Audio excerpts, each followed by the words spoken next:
Hello friends, I am Manu Sharma and this is Civil Section. Welcome you all here. Friends आज हम start करने जा रहे हैं क्लास 7 साइंस का चैप्टर 7 जिसका नाम है वेदर क्लाइमेट एंड एडाप्टेशंस। यानी इस चैप्टर में हम जानेंगे कि वेदर का मतलब क्या होता है, क्लाइमेट किसे कहते हैं और कैसे वेदर और क्लाइमेट के अकॉर्डिंग डिफरेंट डिफरेंट स्पीशीज अपने आप को अडाप्ट करते हैं। लेकिन फ्रेंड्स इस चैप्टर को स्टार्ट करने से पहले हम देखेंगे कि इस चैप्टर में हम कौन कौन से टॉपिक्स कवर करने वाले हैं। तो फ्रेंड्स सबसे पहले हम चैप्टर का इंट्रोडक्शन देखेंगे, उसके बाद जानेंगे कि वेदर का मतलब क्या होता है, जिसमें हम देखेंगे कि वेदर स्टेशंस का मतलब क्या होता है और वेदर फोरकास्टिंग किसे कहते हैं। उसके बाद हम देखेंगे क्लाइमेट का मतलब क्या होता है और ऐसे कौन कौन से फैक्टर्स हैं जो क्लाइमेट को अफेक्ट करते हैं। इसके बाद हम देखेंगे कि जो पोलर रीजन्स होते हैं वहाँ के जो एनिमल्स होते हैं किस तरीके से अपने आप को वहाँ पर अडाप्ट करते हैं। उसके बाद हम देखेंगे कि जो ट्रॉपिकल रेन फॉरेस्ट होते हैं उन जगहों पर वहाँ के जो एनिमल्स हैं वो किस तरीके से अपने आप को अडॉप्ट करते हैं। तो फ्रेंड्स हम इन सभी टॉपिक्स को डिटेल में वन बाय वन इस चैप्टर में कवर करने वाले हैं। तो आइए स्टार्ट करते हैं। तो फ्रेंड्स जितने भी लिविंग ऑर्गेनिज्म होते हैं उनकी लाइफ बहुत ज़्यादा इफेक्ट होती है वहाँ के वेदर से और क्लाइमेट से। यानी कि जिस सराउंडिंग में वो रहते हैं उस सराउंडिंग का वेदर कैसा है, क्लाइमेट कैसा है, इससे उन लिविंग ऑर्गेनिज्म की लाइफ बहुत ज़्यादा इफेक्ट होती है। राइट। तो ये किस तरीके से इफेक्ट होती है? तो फ्रेंड्स जितने भी लिविंग ऑर्गेनिज्म हैं वो सारे के सारे लिविंग ऑर्गेनिज्म क्लाइमेट और वेदर कंडीशन के अकॉर्डिंग ही रिएक्ट करते हैं और उसके अकॉर्डिंग ही एक्ट भी करते हैं। यानी कि जो वेदर और क्लाइमेट है दोनों की दोनों चीज़ें हमारी ज़िंदगी को बहुत ज़्यादा इफेक्ट करती हैं। हम कैसे रहते हैं, हम कौन से कपड़े पहनेंगे, यानी कब कौन से मौसम में किस तरीके के कपड़े पहने जाएंगे, कब कौन सी क्रॉप ग्रो करनी है, कब कौन सा फूड हमको खाना है, ये सारी की सारी चीज़ें जो डिपेंड करती हैं वो डिपेंड करती हैं हमारे सराउंडिंग के वेदर और क्लाइमेट से। राइट। तो फ्रेंड्स कई बार क्या होता है कि हम वेदर और क्लाइमेट दोनों को एक जैसा समझ लेते हैं, जो कि बहुत बड़ी गलती हम लोग करते हैं। दो वर्ड्स अगर अलग हैं तो उनकी मीनिंग भी अलग ही होंगे, यानी डिफरेंट मीनिंग होंगे, वो सेम नहीं हो सकते। बिल्कुल ऐसे ही वेदर और जो क्लाइमेट है दोनों की मीनिंग जो होते हैं वो डिफरेंट डिफरेंट होते हैं, यानी ये दोनों अलग अलग टर्म्स हैं। राइट। तो फ्रेंड्स इसका मतलब क्या होता है, आइए अब हम उसका मतलब समझने की कोशिश करते हैं। तो सबसे पहले हम बात करते हैं वेदर के बारे में। तो फ्रेंड्स वेदर का मतलब क्या होता है? तो फ्रेंड्स जो भी डे टू डे कंडीशन होती है एटमॉस्फेयर के अंदर, यानी कि एक पर्टिकुलर जगह का टेम्परेचर क्या है, वहाँ पे ह्यूमिडिटी कैसी है यानी उमस कैसी है, रेनफॉल कितनी होती है, वहाँ पर जो हवा चलती है उसकी स्पीड क्या है, ये सारी की सारी चीज़ें जो हैं ये बताती हैं कि उस पर्टिकुलर एरिया का वेदर कैसा होगा। राइट।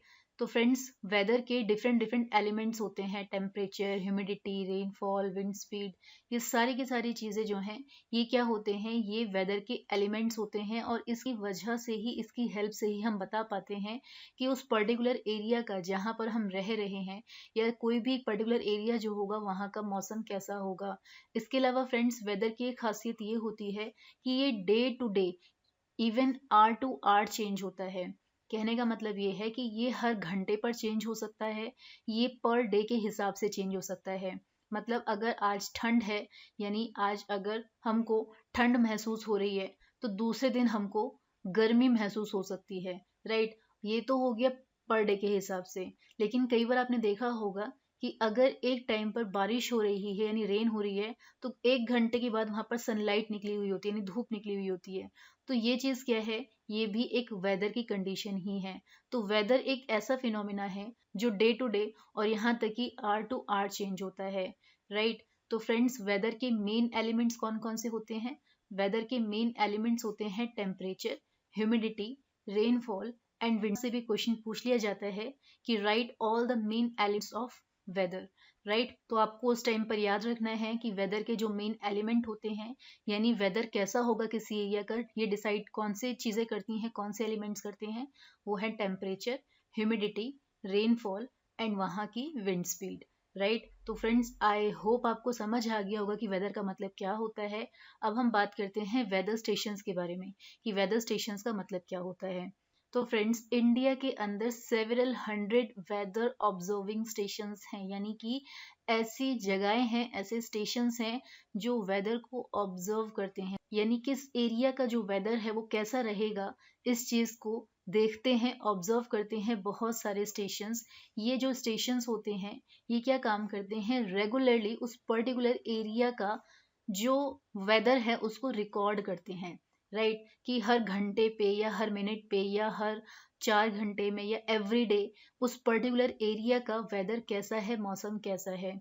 और यही सारी की सारी जो इंफॉर्मेशन वो रिसीव करते हैं या कलेक्ट करते हैं, ये स्टेशंस जो होते हैं, उसी के बेस पर हम लोग देखते हैं कि जो न्यूज़पेपर और जो मैगजीन्स होती हैं उसमें वो मौसम को प्रिडिक्ट करते हैं कि आने वाला जो मौसम होगा या नेक्स्ट डे सनराइज कब होगा, सनसेट कब होगा, बारिश हो सकती है या नहीं हो सकती है। ये सारे प्रिडिक्शंस जो हम देखते हैं ना, या जो फोरकास्टिंग हम लोग देखते हैं, वो because of these stations only, यानी कि इन स्टेशंस की हेल्प से ही हम देख पाते हैं या समझ पाते हैं, ये एक अनुमान लगा पाते हैं कि पर्टिकुलर डे का मौसम अब कैसा रहने वाला है। तो ये सारा का सारा क्रेडिट किसको जाता है, ये वेदर स्टेशंस को जाता है, राइट। तो फ्रेंड्स, यहाँ से एक और टर्म निकल के आती है कि वेदर फोरकास्टिंग का मतलब क्या होता है। फोरकास्टिंग मतलब एक अनुमान लगाना कि अगले दिन या अगले कुछ समय में मौसम कैसा रहने वाला है, उसी को बोलते हैं फोरकास्टिंग। तो वेदर फोरकास्टिंग क्या होगा कि जो डेली वेदर रिपोर्ट्स हमको मिलती है न्यूज़पेपर के अंदर, मैगजीन्स के अंदर, वो कैसे मिलती है, वो वेदर फोरकास्टिंग की हेल्प से ही पता चल पाता है। यानी कि नेक्स्ट फ्यू डेज का जो मौसम है वो कैसा रहने वाला है, यानी धूप निकलेगी या बारिश होगी या ह्यूमिडिटी होगी, ये सब चीज़ें जो बताते हैं वो वेदर फोरकास्टिंग के थ्रू ही बताया जाता है। यानी एक अनुमान लगाया जाता है, एक प्रिडिक्शन की जाती है कि मौसम जो है कुछ ऐसा रहेगा। और फ्रेंड्स, ये जो प्रिडिक्शन होती है या जो फोरकास्टिंग होती है, ये ऐसे ही नहीं होती कि मतलब किसी ने कुछ चीज़ों को देखा और अपने आप से बोल दिया, नहीं। इसमें कुछ कैलकुलेशंस होते हैं, ये सब चीज़ें, यानी कैसे कैलकुलेट किया जाता है, ये सारी चीज़ें जो है वो आप ज्योग्राफी के अंदर पढ़ेंगे जब हम ज्योग्राफी की सीरीज को स्टार्ट करेंगे। फिलहाल के लिए आपको क्या याद रखना है कि वेदर फोरकास्टिंग का मतलब क्या होता है। वेदर फोरकास्टिंग का मतलब होता है कि जो नेक्स्ट फ्यू डेज हैं या कुछ भी आगे आने वाला समय है, उस समय में मौसम कैसा रहने वाला है, उसी को वेदर फोरकास्टिंग कहा जाता है, राइट। तो फ्रेंड्स, आई होप आपको समझ आ गया होगा वेदर किसे कहते हैं, वेदर स्टेशंस क्या होते हैं और वेदर फोरकास्टिंग का मतलब क्या होता है, राइट। अब हम देखते हैं हमारा नेक्स्ट टॉपिक, जिसमें हम बात करेंगे क्लाइमेट के बारे में। तो फ्रेंड्स, अगर आपको वेदर समझ आ गया ना, तो क्लाइमेट को समझना ज़्यादा मुश्किल नहीं होगा। हमने देखा कि वेदर के डिफरेंट डिफरेंट एलिमेंट्स होते हैं और वेदर जो है ये बहुत तेज़ी से चेंज होता है।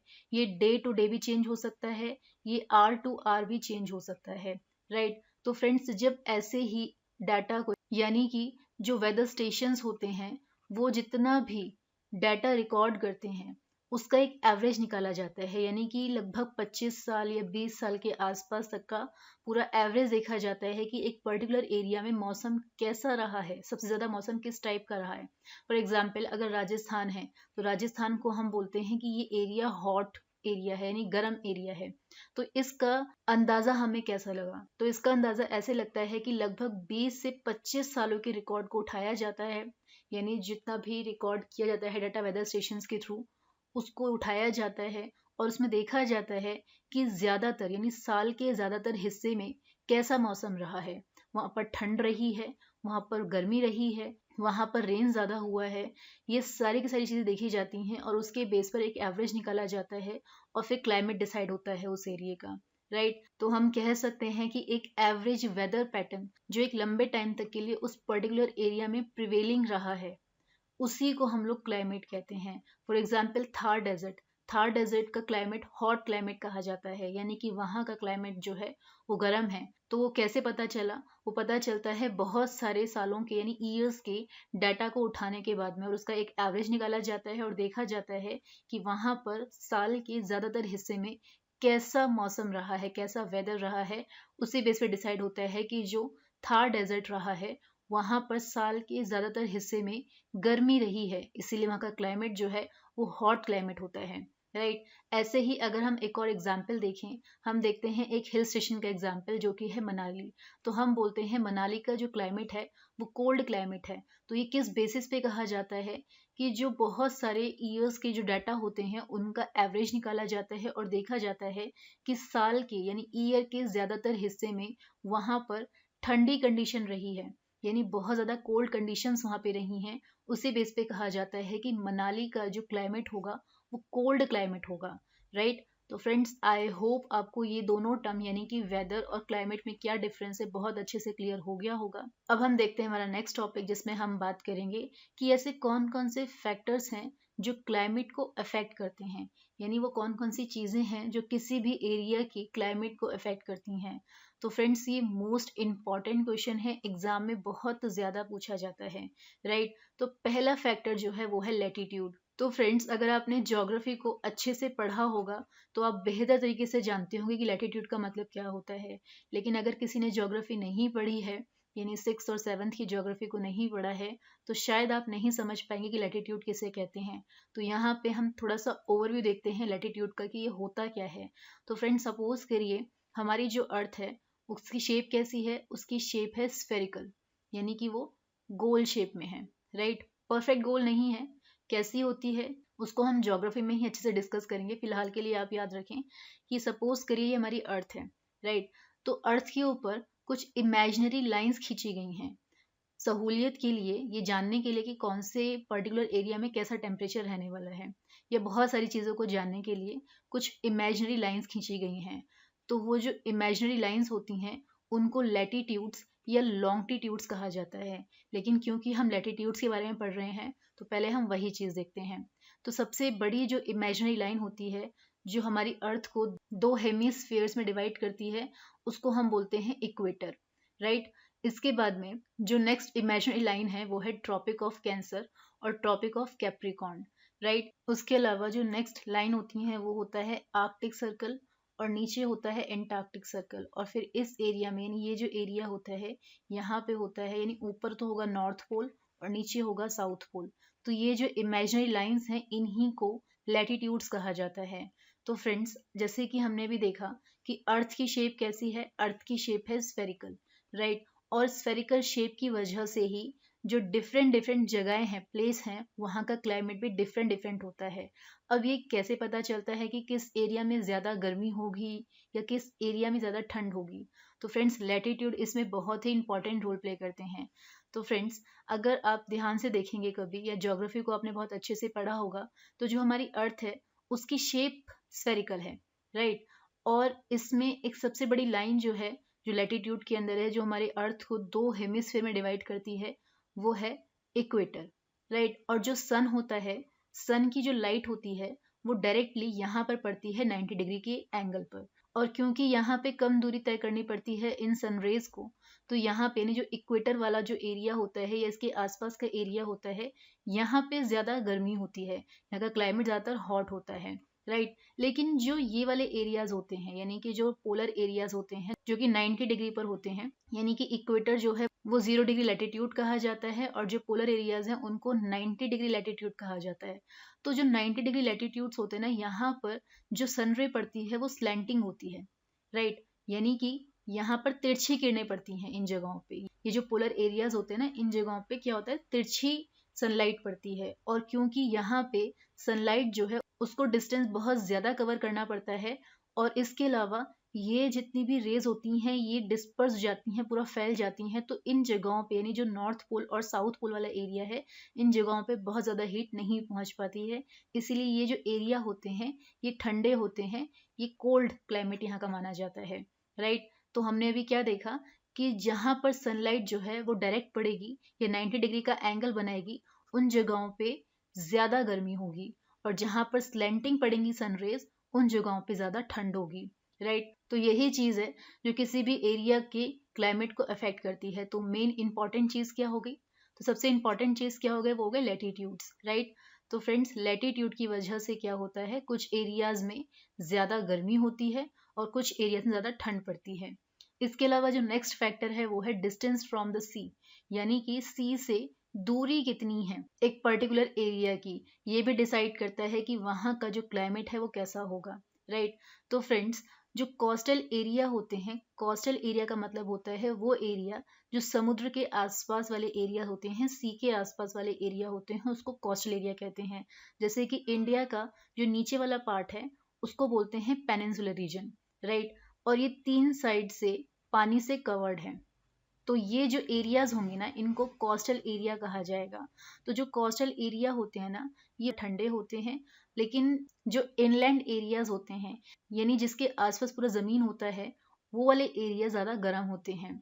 अब इसके पीछे का रीज़न क्या है? तो फ्रेंड्स, इसके पीछे का रीज़न बहुत सिंपल है कि जो पानी यहाँ पर होता है, पानी बहुत धीरे गर्म होता है, तो उसके ऊपर जितनी भी एयर बनेगी, वो एयर कैसी होगी? वो ठंडी एयर होगी। और जब ये ब्लो करेगी इस तरफ, तो ऑब्वियस सी बात है कि वाले एरियाज जो होंगे वो ठंडे होंगे।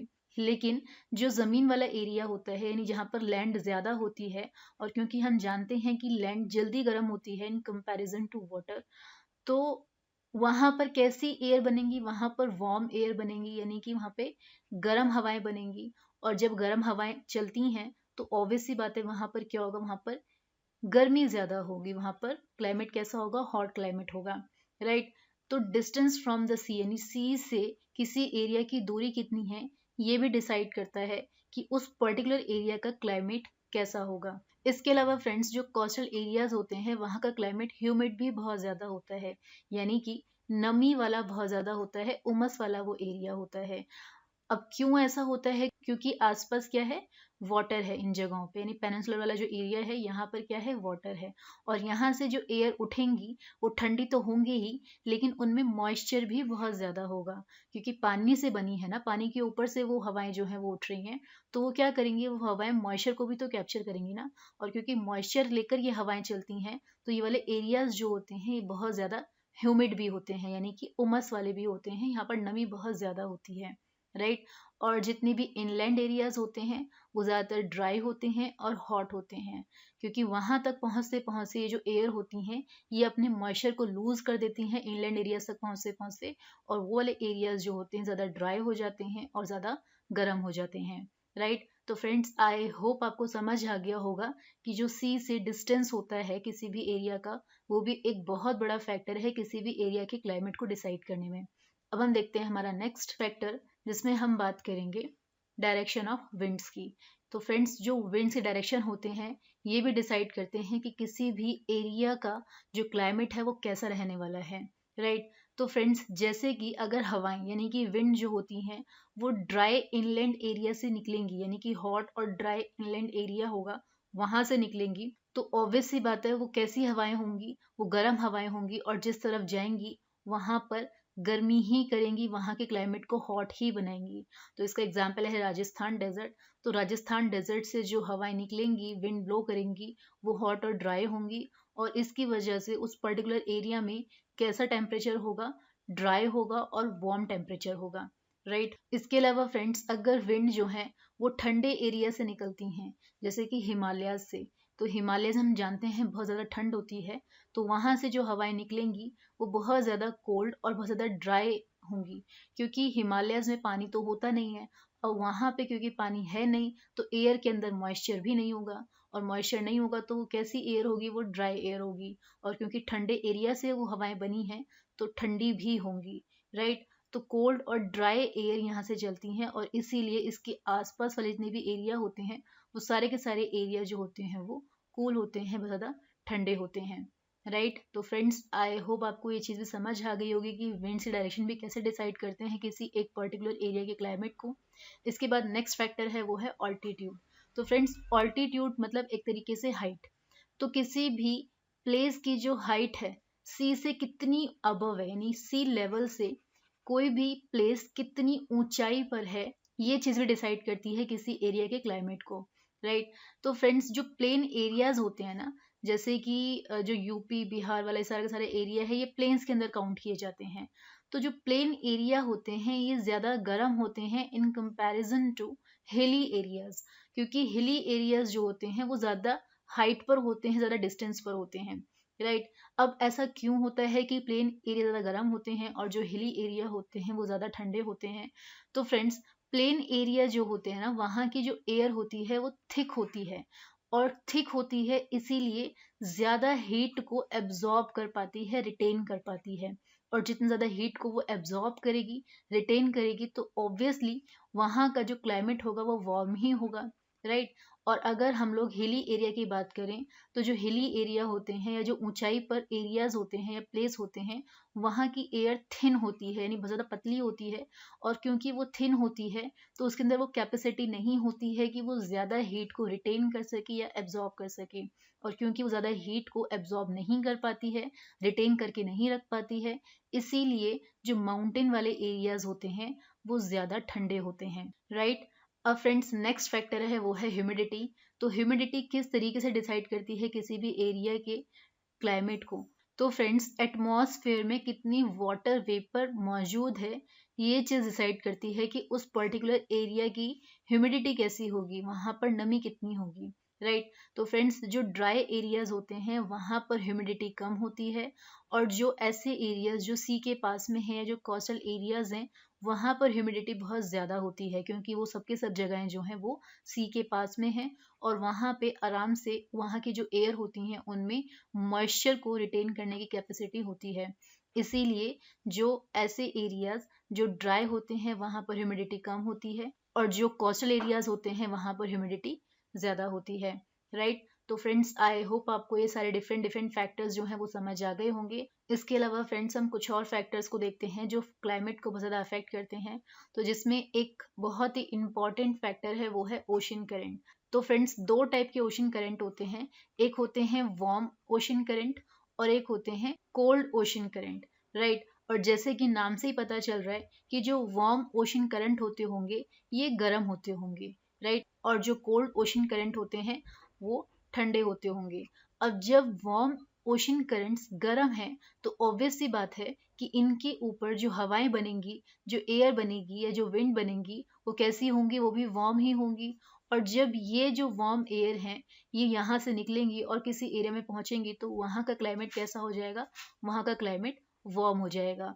और जो कोल्ड करंट होता है, इसके ऊपर की जो हवाएं हैं वो ठंडी होती हैं, और जो ठंडी हवाएं निकलेंगी या किसी एरिया में जाएंगी या आसपास के एरिया में ठंडी हवाएं जाएंगी, तो वहाँ का क्लाइमेट कैसा होगा? वहाँ का क्लाइमेट कोल्ड क्लाइमेट कहा जाएगा, राइट।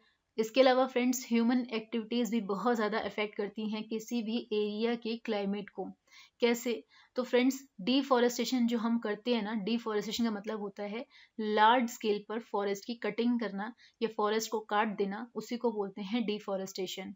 तो फ्रेंड्स, डिफॉरेस्टेशन करना बहुत बड़े लेवल पे, या इंडस्ट्रियलाइजेशन करना यानी इंडस्ट्रीज के लिए फॉरेस्ट को काट देना, तो इससे क्या होता है? इससे ग्रीन हाउस गैसेस जो हैं वो बहुत ज़्यादा बढ़ जाती हैं।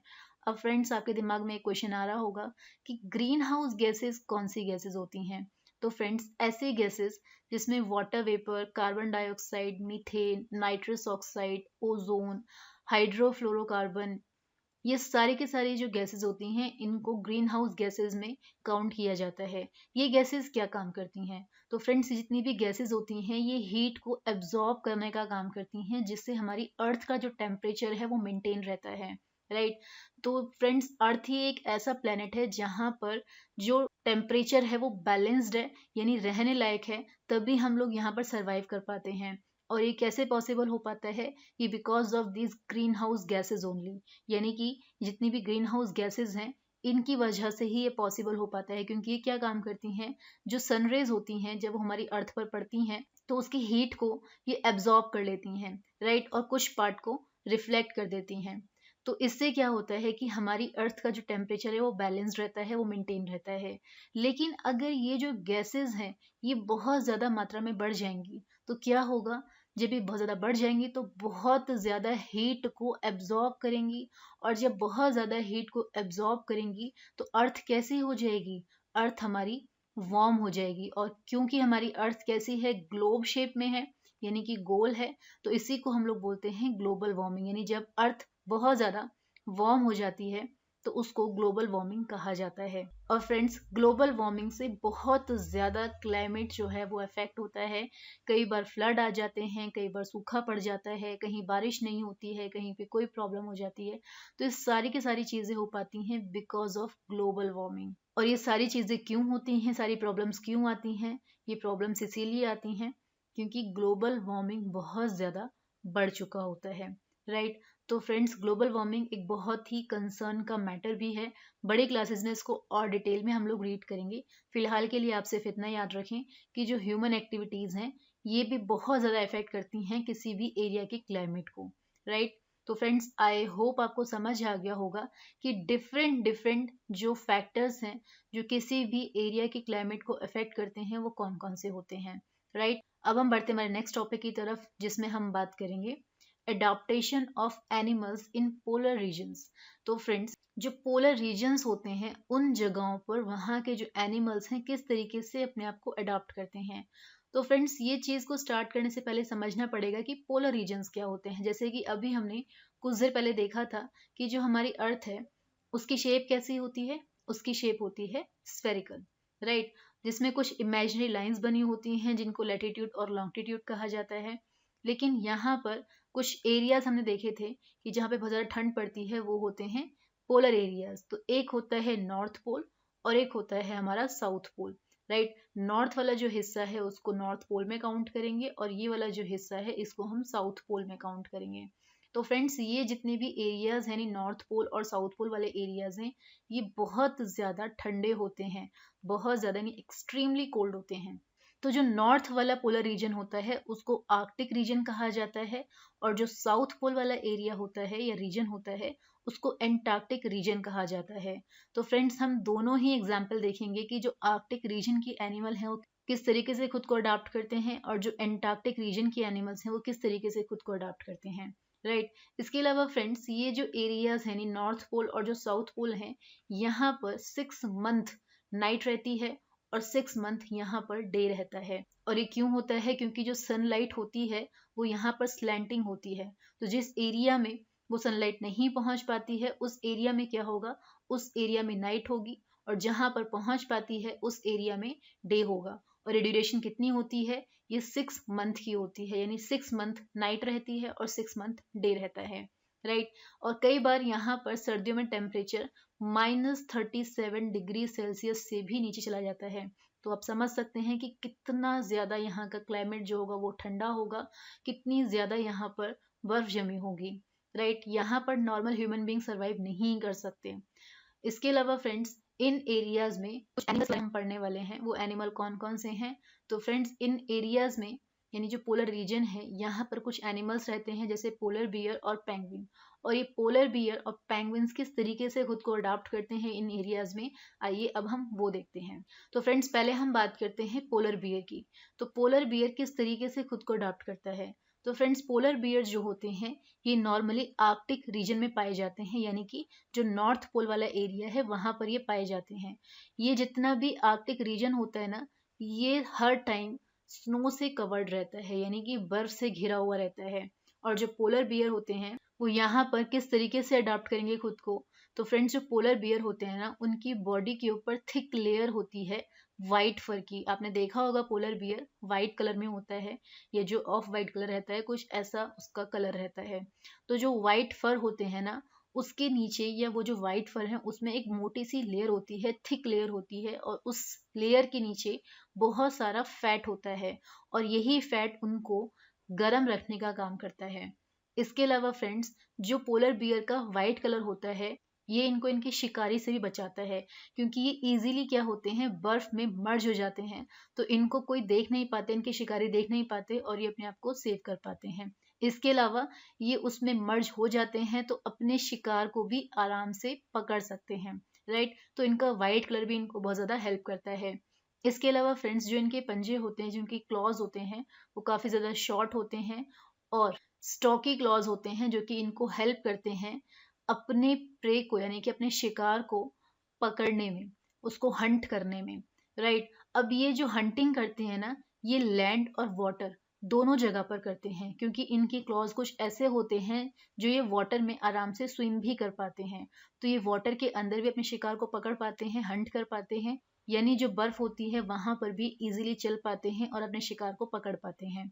इसके अलावा जो इनके पंजे होते हैं वो कुछ इस तरीके के बने हुए होते हैं कि ये आइस को आराम से डिग कर लेते हैं, उसको कुरेद लेते हैं, उसको खोद लेते हैं, राइट। इसके अलावा फ्रेंड्स, इनके जो फीट होते हैं काफ़ी ज़्यादा लार्ज होते हैं, जो कि इनकी बॉडी वेट को डिस्ट्रीब्यूट करने में हेल्प करते हैं। तो फ्रेंड्स, आपने देखा होगा कि जो पोलर बियर होते हैं वो काफ़ी ज़्यादा बड़े होते हैं, काफ़ी ज़्यादा हैवी वेट के होते हैं। तो उनका जो हैवी वेट है वो डिस्ट्रीब्यूट हो जाता है इनके लार्ज फीट पर, राइट। तो जब ये स्नो में चलते हैं या जब भी वाटर में स्विम करते हैं तो उस टाइम पर इनके लार्ज फीट इनके बॉडी वेट को डिस्ट्रीब्यूट करने में हेल्प करते हैं। इसके अलावा फ्रेंड्स, इनका जो सेंस ऑफ स्मेल होता है वो काफ़ी ज़्यादा स्ट्रॉन्ग होता है, यानी इनकी सूंघने की जो क्षमता होती है वो बहुत ज़्यादा स्ट्रॉन्ग होती है, और इसी की हेल्प से वो अपने शिकार को भी इजीली लोकेट कर पाते हैं और उसको कैच कर पाते हैं। इसके अलावा फ्रेंड्स, जो पोलर बियर के दांत होते हैं, उसके जो टीथ होते हैं, वो हंटिंग के लिए पूरी तरीके से अडाप्ट होते हैं, यानी कि बहुत ज़्यादा शार्प होते हैं, जिससे ईजिली ये हंट कर पाते हैं। इसके अलावा फ्रेंड्स, इनके जो टीथ होते हैं वो लार्ज शार्प कैनाइंस होते हैं, स्मॉलर होते हैं और जैग्ड चीक होते हैं इनके। इसके अलावा जो फीमेल पोलर बियर होती हैं ये स्नो में डेंस बना लेती हैं, यानी कि मांद बनाती हैं। मांद यानी ऐसा एरिया जहाँ पर ये इजीली अपने जो कब्स होते हैं उनको बर्थ कर सकती हैं, और इसके अलावा हाइबरनेट भी करते हैं, राइट। तो फ्रेंड्स, जो पोलर बियर होते हैं ये विंटर में यानी सर्दियों में ये बहुत ज़्यादा इनएक्टिव हो जाते हैं और डोरमेंट हो जाते हैं, यानी कि ये सुस्त हो जाते हैं, और उस टाइम पर ये क्या करते हैं, ये हाइबरनेशन करते हैं, यानी कि ये उस टाइम पर ज़्यादा बाहर नहीं निकलते हैं और ये हाइबरनेशन में चले जाते हैं, राइट। तो फ्रेंड्स, ये पूरा हमने भी देखा कि किस तरीके से पोलर बियर अपने आप को नॉर्थ पोल में, यानी जो आर्कटिक रीजन है या बहुत ज़्यादा ठंडा एरिया होता है उस जगह पर अडाप्ट करता है। और कैसे कर पाता है, क्योंकि इसका जो बॉडी स्ट्रक्चर होता है वो कुछ इस तरीके का बना होता है जो इसको वहाँ पर सर्वाइव करने में हेल्प करता है, वहाँ पर अडाप्ट करने में हेल्प करता है। तो फ्रेंड्स, आई होप आपको समझ आ गया होगा पोलर बियर किस तरीके से खुद को अडाप्ट करता है।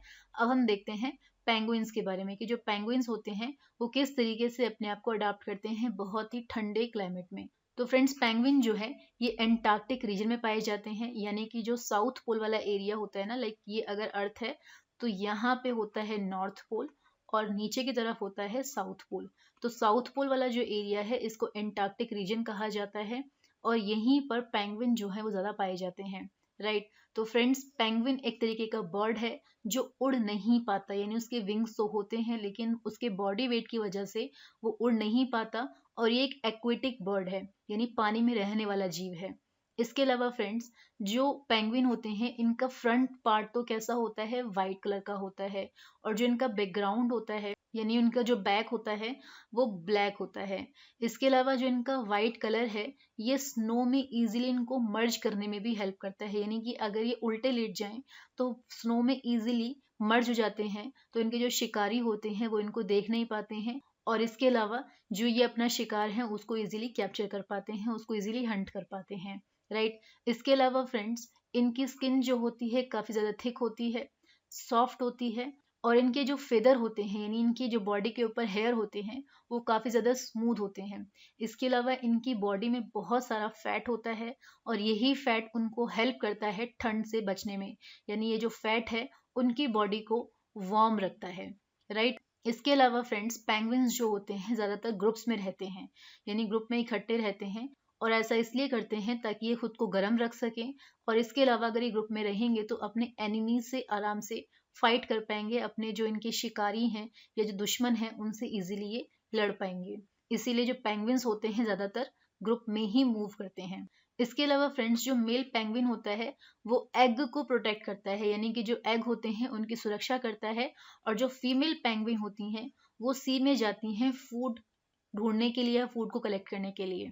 इसके अलावा फ्रेंड्स, जो फीमेल पेंगुइन होती हैं ये अपने बच्चों के लिए खाना ढूंढ कर लेके आती हैं। इसके अलावा फ्रेंड्स, जो पेंगुइन होते हैं इनकी बॉडी स्ट्रीमलाइंड होती है, यानी कि कैसी शेप होती है, आगे से नैरो, बीच में से ब्रॉड और पीछे से फिर नैरो, यानी कि कुछ ये शेप इनकी रहती है, राइट।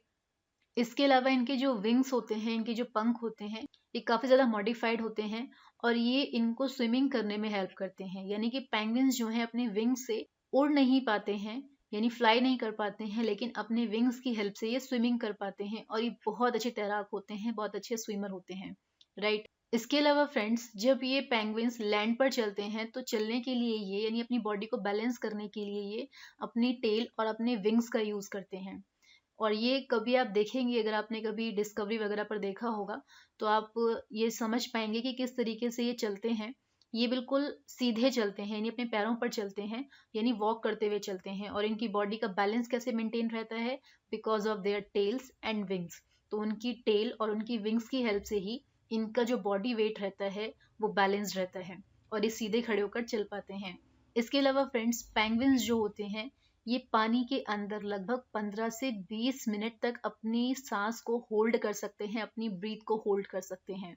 इसके अलावा पेंगुइन्स जो हैं ये स्नो पर बहुत इजीली स्लाइड कर पाते हैं और बहुत इजीली चल पाते हैं। तो जब ये स्नो के ऊपर स्लाइड करते हैं ना, यानी फिसलते हैं, तो इससे उनकी बहुत सारी एनर्जी जो है वो कंजर्व हो जाती है। तो ये जो स्नो के ऊपर इनका स्लाइडिंग करना होता है ये इसलिए करते हैं जिससे इनकी एनर्जी जो है वो कंजर्व हो सके। इसके अलावा फ्रेंड्स, पेंगुइन्स जो होते हैं अपने ब्लड फ्लो के अमाउंट को भी कंट्रोल कर सकते हैं।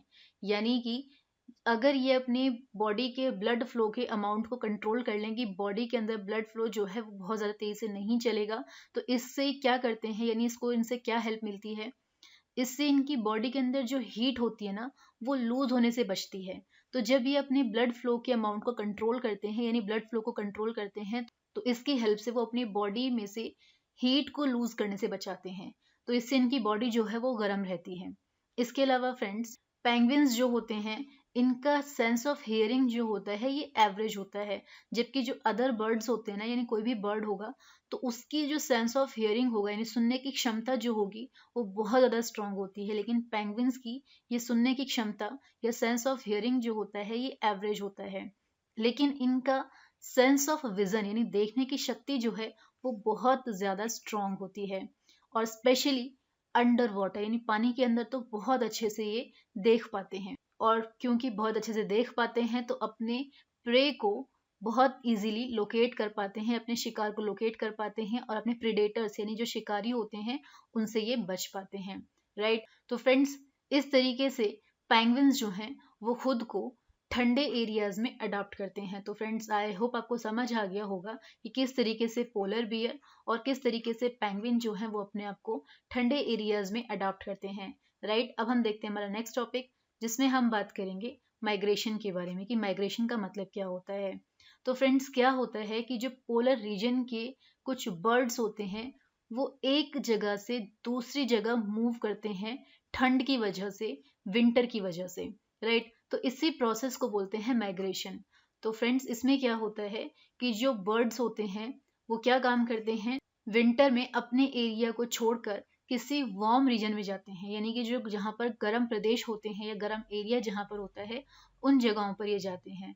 तो ये जो मूवमेंट होती है ना एनिमल्स की या बर्ड्स की, एक प्लेस से दूसरे प्लेस पर बिकॉज ऑफ क्लाइमेटिक कंडीशंस, ये वर्ड लगाना ना भूलें कि क्लाइमेटिक कंडीशन की वजह से जब एनिमल या बर्ड्स जो हैं एक जगह से दूसरी जगह पर मूव करते हैं उसी प्रोसेस को माइग्रेशन कहा जाता है। और इसका एग्जाम्पल है एक बर्ड जिसका नाम है साइबेरियन क्रेन, जो कि साइबेरिया की तरफ से निकल कर आता है, वहां से उड़कर आता है और किस तरफ आता है, राजस्थान और हरियाणा के अंदर कुछ सेंचुरीज हैं, यानी बर्ड सेंचुरीज हैं, उस तरफ ये उड़ के आते हैं।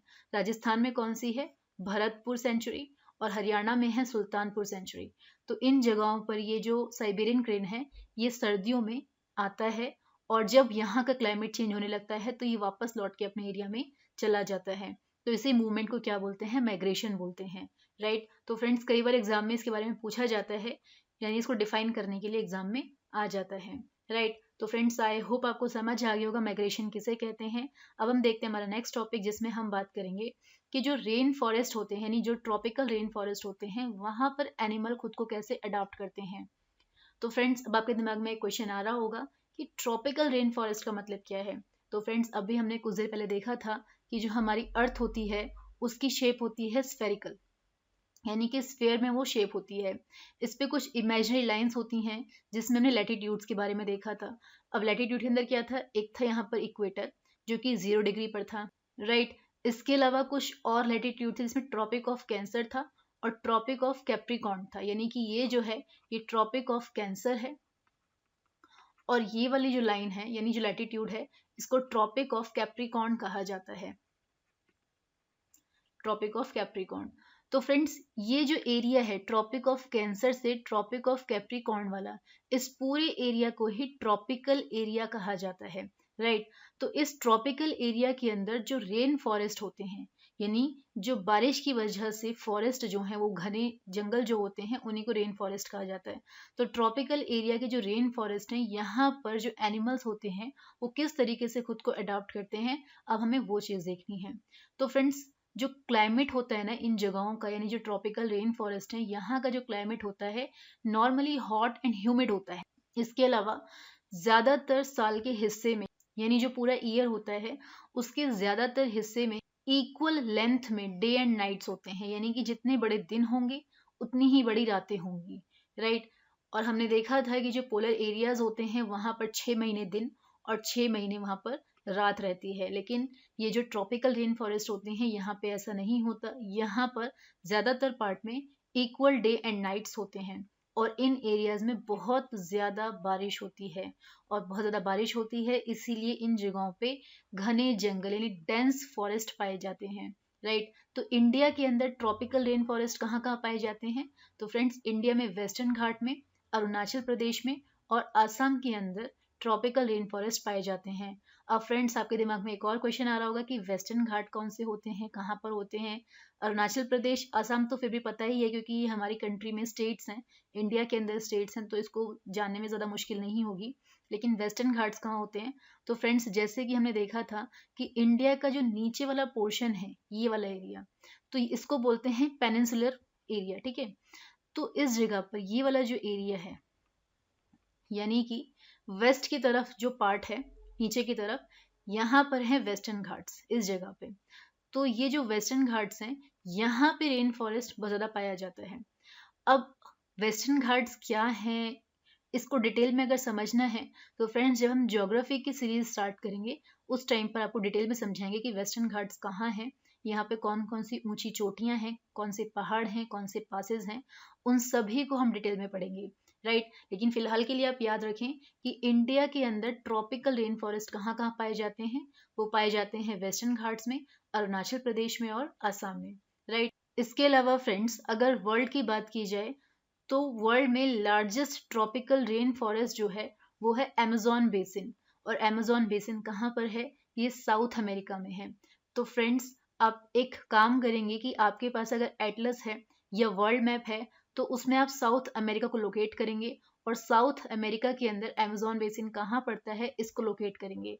जब आप मैप के अंदर इन चीज़ों को देखेंगे तो आपको चीज़ें ज़्यादा अच्छे से याद रहेंगी, राइट। इसके अलावा अगर हम सेंट्रल अफ्रीकन कंट्रीज की बात करें तो यहाँ पे कैमरून, कॉन्गो, गुइनिया और जो आइवरी कोस्ट है यहाँ पर सबसे ज़्यादा ट्रॉपिकल रेन फॉरेस्ट पाए जाते हैं।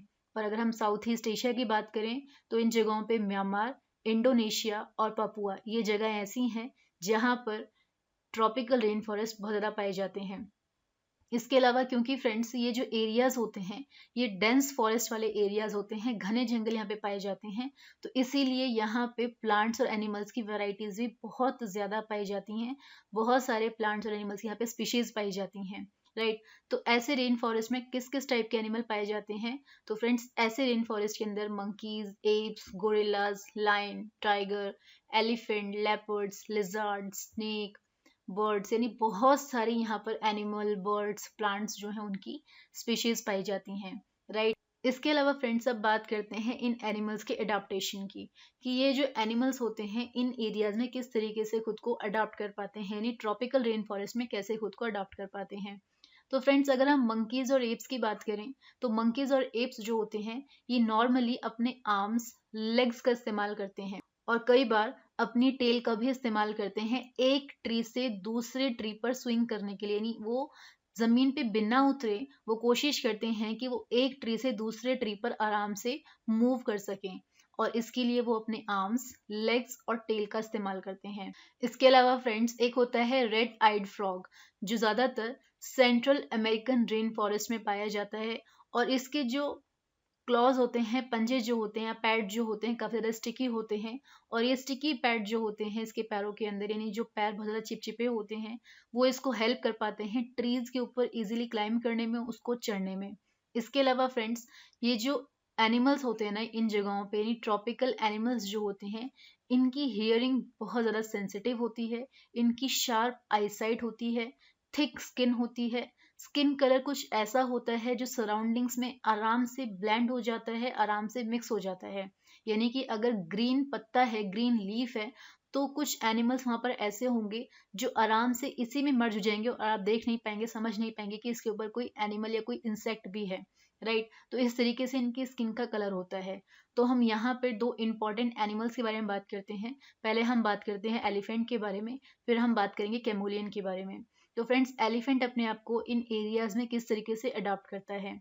तो फ्रेंड्स आपने देखा होगा कि जो एलिफेंट होता है इसकी लंबी सी ट्रंक होती है, यानी इसकी जो सूंड होती है काफी लंबी होती है, जो कि इसको हेल्प करती है फूड को पिक करने में, यानी जो फूड होता है उसको आराम से उठाने में हेल्प करती है इसकी ट्रंक। इसके अलावा जो ट्रीज के बार्क होती है या उसको चीरना फाड़ना होता है, उसमें भी बहुत ज्यादा हेल्प करती है। इसके अलावा इसके लार्ज ईयर होते हैं, ये ईयर है फ्रेंड्स। इसके बड़े बड़े कान होते हैं जो कि इसको हॉट और ह्यूमिड क्लाइमेट के अंदर ठंडा रखने में हेल्प करते हैं, यानी उसको कूल रखने में काम करते हैं। इसके अलावा फ्रेंड्स एलिफेंट के जो बड़े बड़े कान होते हैं, ईयर होते हैं, वो उसके लिए एज अ फैन वर्क करते हैं, यानी पंखे की तरह काम करते हैं। तो कई बार ये क्या करते हैं, अपने कानों को पंखों की तरह यूज करते हैं, फैन की तरह यूज करते हैं, जिससे इनकी बॉडी जो है वो कूल रहती है। राइट, अब हम बात करते हैं कैमोलियन की। तो फ्रेंड्स कैमोलियन जो होता है इसकी लंबी सी पूंछ होती है, इसकी आईज बड़ी बड़ी होती हैं, और ये जो आईज होती हैं ये ऑल डायरेक्शंस में मूव कर सकती हैं, यानी हर तरफ देख सकती हैं। इसके अलावा इसकी जो टंग होती है वो काफी ज्यादा लंबी होती है, स्टिकी होती है, और वो रोल भी हो जाती है अंदर की तरफ, यानी अगर ये टंग है तो टंग जो है पूरी की पूरी अंदर की तरफ रोल हो जाती है। राइट, इसके अलावा ये अपनी स्किन की कलर को भी चेंज कर लेता है, यानी जैसे बैकग्राउंड में ये होता है अपने आप को उसी के अकॉर्डिंग ब्लेंड कर लेता है, अपने आप को उसी सराउंडिंग में मर्ज कर लेता है। राइट, इसके अलावा फ्रेंड्स जो कैमोलियन होता है ये क्या काम करता है, जैसे ही अपने प्रे को देखता है, यानी कि जैसे ही अपने शिकार को देखता है, तुरंत अपनी टंग निकालता है, और उसकी क्योंकि टंग बहुत स्टिकी होती है तो जो शिकार है वो आराम से इस पे स्टिक हो जाता है, और तुरंत ही क्या काम करता है, अपनी टंग को रोल रोल करके अपने माउथ के अंदर लेके चला जाता है। इस तरीके से ये सरवाइव करता है। तो फ्रेंड्स ये थे कुछ एनिमल्स जो अपने आप को अडाप्ट करते हैं ट्रॉपिकल रेन फॉरेस्ट में। राइट, क्योंकि इनका बॉडी स्ट्रक्चर जो होता है वो कुछ इस तरीके से बना हुआ होता है कि वो वहां पर इजीली सरवाइव कर पाते हैं, अपने आप को अडाप्ट कर पाते हैं, ढाल पाते हैं उन सराउंडिंग के अकॉर्डिंग। राइट, तो फ्रेंड्स आई होप आपको ये चैप्टर अच्छे से समझ आ गया होगा, और अगर आपको इस चैप्टर को देखने के बाद, सुनने के बाद, समझने के बाद कोई डाउट आता है तो आप अपने डाउट को हमसे डिफरेंट डिफरेंट सोर्सेज पर पूछ सकते हैं। जैसे कि आप अपने डाउट हमसे यूट्यूब के कमेंट सेक्शन में पूछ सकते हैं, आप हमें फेसबुक पेज पर भी फॉलो कर सकते हैं जिसका लिंक हम आपको डिस्क्रिप्शन बॉक्स में देंगे। इसके अलावा आप हमें ट्विटर पर भी फॉलो कर सकते हैं, हमारा ट्विटर हैंडल है @civilsection। इसके अलावा आप अपने डाउट हमें मेल भी कर सकते हैं, हमारा ईमेल एड्रेस है civilsection2018@gmail.com। इसके अलावा आप अपने डाउट हमारी वेबसाइट पर भी पुट कर सकते हैं जिसका एड्रेस है www.civilsection.com। और फ्रेंड्स अगर आपको लगता है कि हमें हमारे वीडियोस में कुछ इंप्रूवमेंट की ज़रूरत है तो आप हमें सजेस्ट भी कर सकते हैं। आपके सजेशंस अगर हमें सही लगेंगे तो हम उन्हें अपने आने वाली वीडियोस में ज़रूर शामिल करेंगे। तो फ्रेंड्स मिलते हैं हमारे नेक्स्ट वीडियो में, तब तक के लिए bye bye and thank you.